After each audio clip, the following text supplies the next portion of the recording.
我都講。Hello， 大家好，歡迎大家收睇今期炒啲乜啊！咁啊，今日繼續有我 Vicky 啦，咁啊旁邊咧就有泡泡龍喺度。Hello， 各位大家好。好耐冇同你傾過。係啊。係啦，今次同你傾咧就港股咧已經唔同晒咧。咪係咯。24,000呢啲位啦，咁我哋個題咧就係港股再創新高啦。現價應該高追啊，定係止賺好咧？咁因為其實見到港股咧，今日咧其實嗰個波動都比較大，因為朝早嘅時候你會見到晏晝嗰段時間咧就衝咗上去啦，咁但係依家啦暫時又回翻落嚟啊，去到呢個時間啊24,000點嘅時候啦，正如我哋直入呢個主題啦，究竟咧係止賺先啦，定係其實仲有水位再追？因為我見到坊間睇到25,000添，可能嚟緊，你自己點睇咧？我就覺得港股未完嘅，簡單嚟講，我覺得港股未完，但係有個大前提嘅就係要睇今晚個美股會唔會冧得好犀利。如果因為美股今晚就出非農同埋出失業率嘅，咁如果個數據好驚嚇啊，假設好驚嚇，有美股又好似尋晚咁大冧咧，咁港股短期應該都唔會好，都會拖一拖。咁但係我覺得就算真係假設頭先咁壞嘅情況出現啦，港股可能資金調整完之後，我覺得都係會上嘅。始終資金都係揾嘢買，因為今年其實好明顯，尤其是2月之後咧，個資金係好明顯係由美股逃出去嘅。包括大家留意啊，除咗港股我哋比較熟悉之外啦，如果留意下德國股市咧，其實都好明顯係今年都係全世界 top 2嘅。咁就尋日我唔知啦，但係佢計翻前幾日應該係呢一套都係升15-16%，其實都係一樣受惠喺美股啲錢流出去咯。咁所以我嘅大前提就係，如果美股尋晚冇再大冧拖冧港股嘅話，我覺得係會再上嘅。咁睇嚟睇到港股都係樂觀啊。咁但係其實如果你話睇呢一輪港股嘅走勢咧，主要 focus 咧即係 AI 股啦。咁啊大家都知阿里巴巴升咗幾多上嚟啦，係啦。咁但係睇埋兩會嘅消息，因為其實你見到兩會開完之後咧，其實啲消費股啊又表現都唔錯啦，AI 股又表現唔錯啦。其實嚟緊係咪都集中喺呢類嘅板塊咧？我自己首先咧，我好大個建議，或者我自己個人嘅睇法就係，你當係煮餸咁咧，咁主菜一定係科技股，一定諗住科技股，因為咧好簡單嚟講，個原因就係中國嘅經濟其實未有全面起色。今年大家見到港股上，其實主要都係科技股啦。咁科技股嘅原因就係因為 AI 帶嚟嘅估值提升啦，同埋實際上可能未來會有業績上都會有幫助。咁但係咧中國成個經濟包括消費啦，或者你內房啦，其實就未有明顯起色嘅。呢啲要再等咯，即係起碼唔係可能呢1-2個月嘅事啦。咁所以如果你話資金真係炒，譬如炒消費股咧，咁可能會係比較短暫咯，而唔係一種可能長升長有，即好似巴巴咁樣可以升1倍，或者騰訊升5-6成咁樣，咁就難啲，因為資金坦白講都要睇翻基本面嘅。咁你經營嘅業績上唔到去咧，炒一陣之後大家都覺得差唔多，就唔會再係咁 buy 啦。但係我知道泡泡龍你自己本身都有啲心水嘅 AI 股啦。咁大家其實見到因為大家理解嘅即係可能比較熟悉嘅就係阿里巴巴嘅。咁但係你好似入邊心水有啲咧，大家未必好熟悉嘅 AI 股，有冇啲 tips 可以？我可以講一隻我自己分享下，我自己就比較重倉，即係我自己持有都比較重倉，就係2498啦，叫速騰嘅。咁就係做激光雷達嘅。咁包括其實佢食正兩個大行情嘅，第一個大行情就係智能駕駛。咁咧智能駕駛會用激光雷達啦。咁自從比亞迪咧出咗一個叫做咩眼我唔記得咗啦。咁就係簡單嚟講就係佢要10萬蚊咧，就啲車款10萬蚊都會開始會有智能駕駛，即係越嚟越普及。以前係講緊可能50-60萬先會有呢個50-60萬先會有呢個功能嘅，而家連10萬都有，即係基本上差唔多全部車都會有智能駕駛。咁呢度咧要用到激光雷達嘅。咁呢一 part 咧個增長已經好多好多。咁喺未來1-2年呢一 part 已經極高速咁增長。另外一 part 就係機器人，大家都知今年又係吹機器人吹到好大啦。咁機器人其實咧而家就係一個啱啱我哋可以亦叫做機器人嘅元年。今年因為今年先開始吹，同埋今年先開始好多公司先開始慢慢生產啊量產咁。咁呢一 part 去到個賽道仲長，可能講緊未來5年都會大量增長。而頭先我講嘅2498速騰咧就係激光雷達嘅龍頭嚟嘅，係第一嘅，市佔率第一，排3成幾嘅而家。咁佢嘅兩個賽道佢都食到正。咁我自己覺得未來幾年都會好，所以我都比較睇好。今日有個 number 大家可以袋住啦，冇錯係啦，咁可愛啊2498咁啊，大家可以留意住啦呢隻股價嘅走勢啦。好，講完港股啦，但係其實相對地咧，美股你見到呢一輪咧個走勢真係好麻麻，因為我其實開 show 之前都講過美股啊，特別係尋日咧，其實有啲消息出嚟咁樣，就係特朗普咧就話暫停啦對部分加密嘅貨品咧加徵關稅咧，去到4月2號。但係呢個消息其實你見到對於美股嚟講啦，尋晚咧特別係其實係冇乜正面嘅作用啊，咁啊反而又係繼續會震落去。咁今晚亦都有個關注點咧，就係會出CPI 數據啦，咁啊同埋非農嘅數據啦，呢個都係一個關鍵嚟。究竟對於美股會唔會再震落去咧？大家就要睇住啦。咁但係近排咁不理想嘅時候咧，因為我哋之前係講話珍惜生命遠離港股，咁但係依家我哋係咪要 apply 落美股度咧？我覺得係嘅，因為我本質上大家如果睇我 blog 都講，我本質上其實我覺得今年如果大家睇指數，其實唔係跌得好多嘅。納指就算今年計都係跌，高位計都係跌10% 到嘅啫。其實唔係即係話好明顯，即係如果你睇同啲明星股睇咧，你就唔 feel 唔到話咁誇張。但係睇喺明星股，譬如 PLTR 嗰啲啦，或者 Tesla 嗰啲，全部回緊可能少嘅30%，多嘅50%㗎啦。咁都幾誇張，尤其是全部都喺1個月之內發生嘅。其實唔計1月，喺2月真係2月先開始跌。咁以咁大隻股同埋咁 hit 嘅股嚟講咧，跌3至5成，其實真係小股災啦，起碼可以叫做咁，就同指數上好唔同。咁點解咧？頭先我講話，其實係本質上係還翻前2年嘅升幅。因為如果你睇 PLT 又好，睇Tesla 都好，其實佢係遠遠跑贏大市好多倍。譬如 Tesla 前2年最低差唔多100，去到前排炒最高接近500啦，未到。咁其實差唔多5倍。咁 PLT 又仲誇張咗10幾倍啊！咁呢啲其實某程度上就係本質上就係還翻前2年嘅升幅，咁將殺翻個估值落去咯。咁美股未到最差時刻嘅，咁幾時為之最差時刻咧？就係連啲指數都開始冧啦。咁指數幾時開始冧咧？就唔一定冧嘅。我話未到啫。點解咧？就係要睇翻，即係啲基金經理其實都好理性嘅，好 make sense。佢睇翻啲經濟數據嘅。如果啲經濟真係越嚟越接近衰退咧，經濟真係衰退咧，就所有成個股咧全部一齊殺噶啦，就唔係話頭先我講。如果大家留意咧，呢排都係殺緊啲高估值同埋前2年升得多嘅。譬如你如果留意下 Google 嗰啲，其實唔係話即係跌好多嘅，或者傳統估值係升嘅。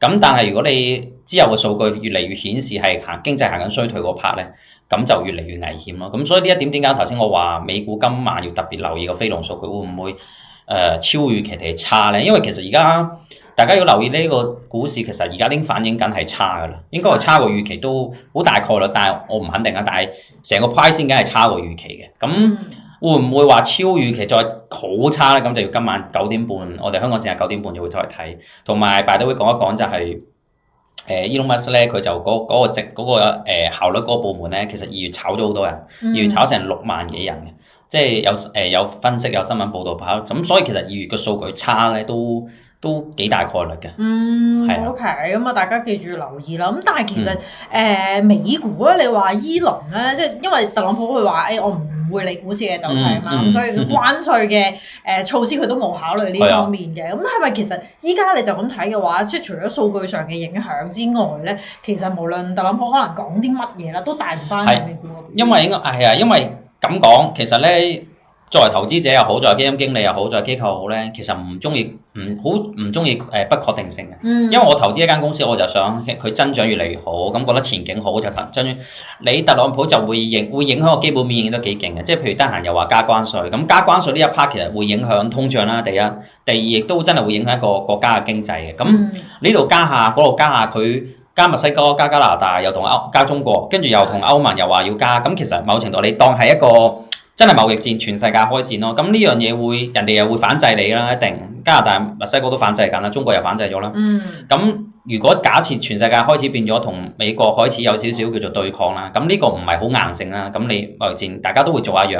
咁彈出彈入咁 keep 住彈出彈入咧，你所以點解 that's why 有部分錢就流走咯？因為既然係咁，不如我買港股或者買德國股市，起碼個不確定性冇咁高。第一，第二就係嗰個估值都冇咁高。咁因為前幾年大家啦，美股都入晒美股嘛啲錢，咁今年調翻轉咯，就留翻部分走。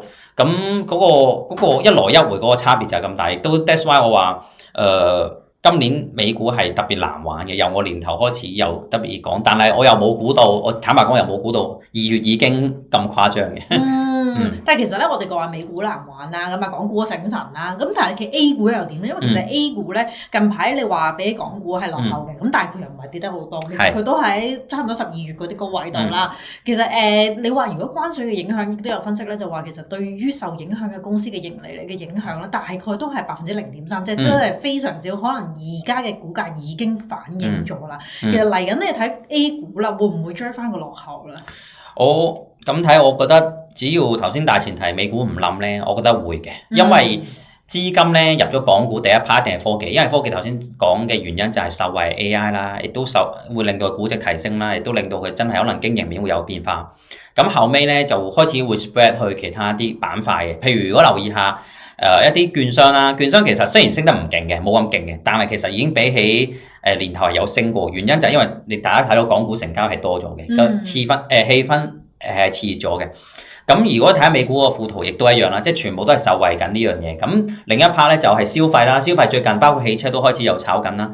咁係會慢慢資金會如果覺得港股開始覺得科技升得太多啦，包括我哋個人投資者又好，基金經理都會覺得買啲其他嘢又冇咁差嘅，覺得未來可能會越嚟越好嘅，咁就開始會追落後，就會開始散喺其他板塊度。而 A 股嘅指數上好大部分係由一堆非科技嘅，因為科技股其實主要集中喺香港嘅，反而 A 股係比較啲傳統啲嘅，反而係反映緊經濟多少少嘅嗰 part。咁所以 A 股我覺得係只要美股唔好再冧落去，小冧 OK， 即係小跌 OK， 但係就可以，我覺得港股又好 A 股又好都仲可以再上嘅。咁啊睇下嚟緊嘅 A 股嘅表現啦。咁但係其實講開關稅啦，即係大家都會炒話半導體國產化，跟芯片國產化。咁所以你其實呢輪咧見到中芯咧係非常之強啊。咁但係如果你話諗到半導體股，我哋買咩好咧？其實咧有一個科指50科創50啦，咁啊大家亦都可以留意㗎。其實近排你亦都見到咧科創50咧，其實亦都係跑贏 A 股啦好多嘅核心指數。咁特別你睇下藍色張圖啦，淺藍色線咧就係科創50嚟嘅。咁你見到咧其實亦都跑贏咧其他嘅科創種子啊、科創100啦。咁你話科創50咧入邊係咩嚟呢個指數？咁啊就係頭先我提到嘅中芯國際啦，佢就係最大嘅權重股嚟嘅。咁啊其次就係航母機，咁航母機咧就係舊年 A 股入邊咧升得最勁嘅。咁海光信息咧亦都係半導體股啦。咁其實你話如果你話今年我哋炒 DeepSeek 呢個概念嘅話，亦都有啲券商分析咧，其實 DeepSeek嘅概念咧喺入邊嘅成分股度咧，大概係佔差唔多20%左右。咁所以其實如果大家諗到我想炒科技類嘅，我想炒半導體嘅，其實亦都可以考慮咧用科創50指數咧去做一個部署咯。咁我哋博士咧亦都有一隻咧2832咧就係博士科創50指數嘅 ETF 啊，咁就係追蹤住科創50指數㗎。咁啊大家亦都可以用即係一籃子嘅方式啦去追蹤住呢個指數啦。咁特別係因為科創50指數入邊嘅成分股咧都係一啲初創嘅企業啦，咁所以咧佢哋咧個波動性亦都會比較大，因為成分即係成長類嘅股份亦都係比較多啊，咁所以如果用一籃子嘅方式咧去追蹤嘅話咧，就會係平衡翻風險啦，會方便啲啦。咁啊，所以大家亦都可以留意住2832啦去做一個部署啦。我覺得幾好啊，因為始終其實作為一個散戶啦，其實我坦白講我對 A 股都唔熟嘅，咁有時其實係買 ETF 係買一種行業就夠咯，咁交俾嗰啲專業去搞跟呢啲咯。我覺得譬如我好坦白講，你頭10大我淨係識中芯同埋識航母機，後面都唔識㗎啦。係。咁所以作為香港，我覺得係即係你只要睇啱個大行情買呢啲係風險又相對冇咁高，亦都係一個好嘅選擇咯。起碼好過即係如果你真係睇好科技啦，咁又覺得 A 股會捉落後，咁買呢個係幾好嘅。係即係簡單啲咯，你唔使分析入邊嘅成分股究竟係乜嘢嚟嘅，我就係話俾你聽，就係多數大部分咧都係一個半導體股。最緊要買啱咯，係啊。係啦，你諗起嘅話，你就可以直接可以去用 ETF 去做部署啊。咁同埋提翻咧呢個呢隻 ETF 管理費咧都係相對比較平啊，咁都係1%左右嘅啫。咁啊，所以大家亦都可以留意啊。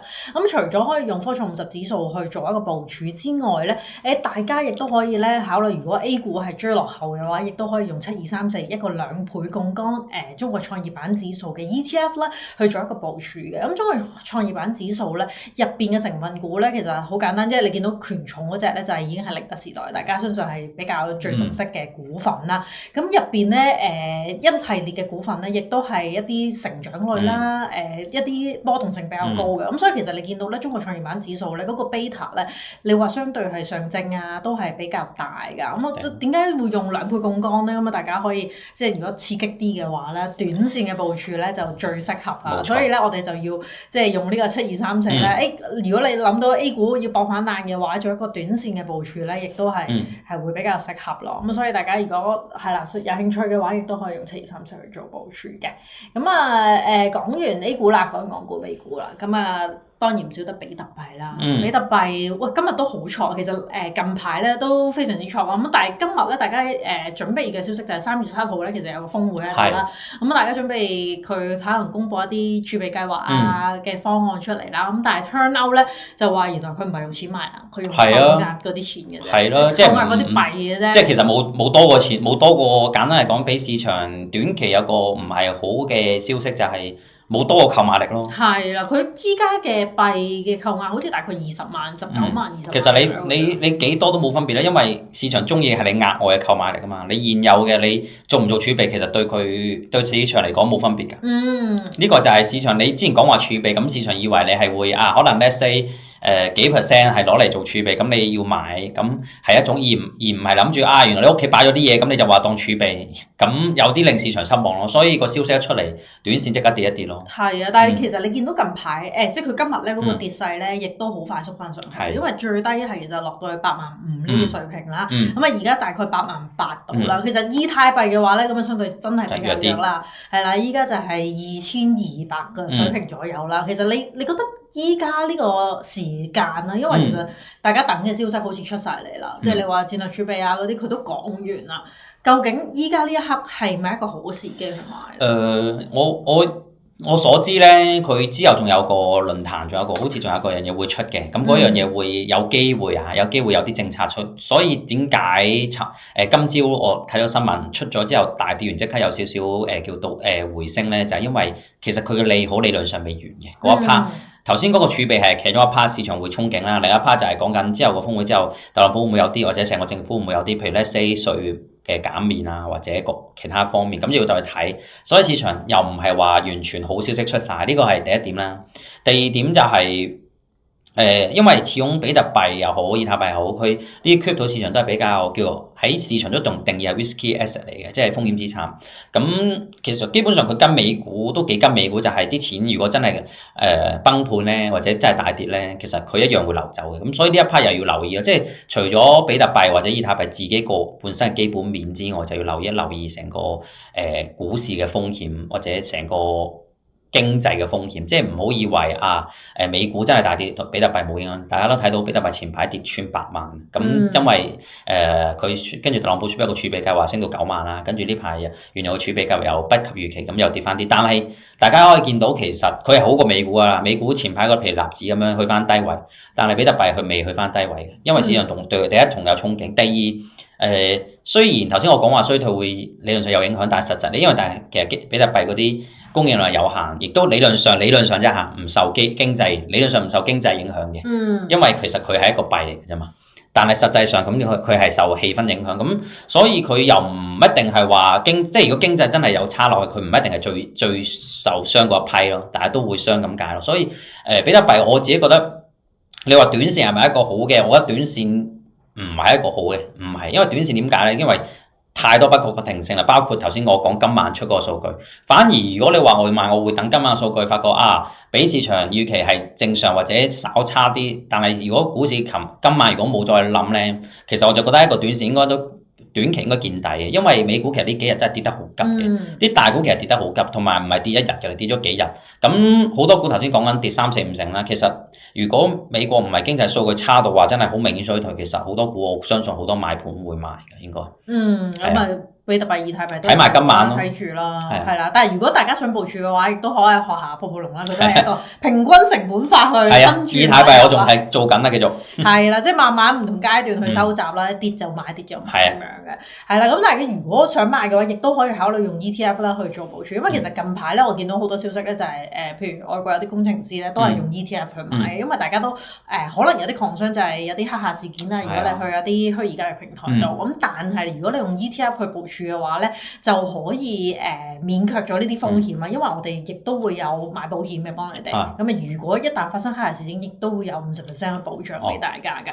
咁啊，所以大家如果真係想部署比特幣同埋以太幣嘅話咧，亦都可以考慮用我哋嘅博時 HashKey 比特幣 ETF 3008同埋博時 HashKey 以太幣 ETF 3009去做一個部署咯。咁買完 ETF 之後咧，我哋亦都可以實物申贖嘅。咁啊就係 ETF 可以轉翻做幣。咁啊，如果你喺第二個平台度買咗幣嘅話，亦都可以去一個相關平台度咧轉翻做 ETF。咁啊，方便大家咧喺用傳統資產啦同埋虛擬資產上面咧去做一個互換㗎。咁啊係咯，大家可以留意今日我哋所講嘅產品啦。咁啊，今日亦都唔該晒啦，寶寶龍啦，同我哋咁詳盡嘅分析啊。咁同埋今日都介紹咗個 number 俾大家袋住啊。係啊，長線啦，長線我覺得好嘅呢隻嘢好。好啦，咁啊，大家就留意住表現啦。咁啊，今日嘅節目時間咧就差唔多啦，我哋下個禮拜同一時間再見啦。再見，拜拜。拜。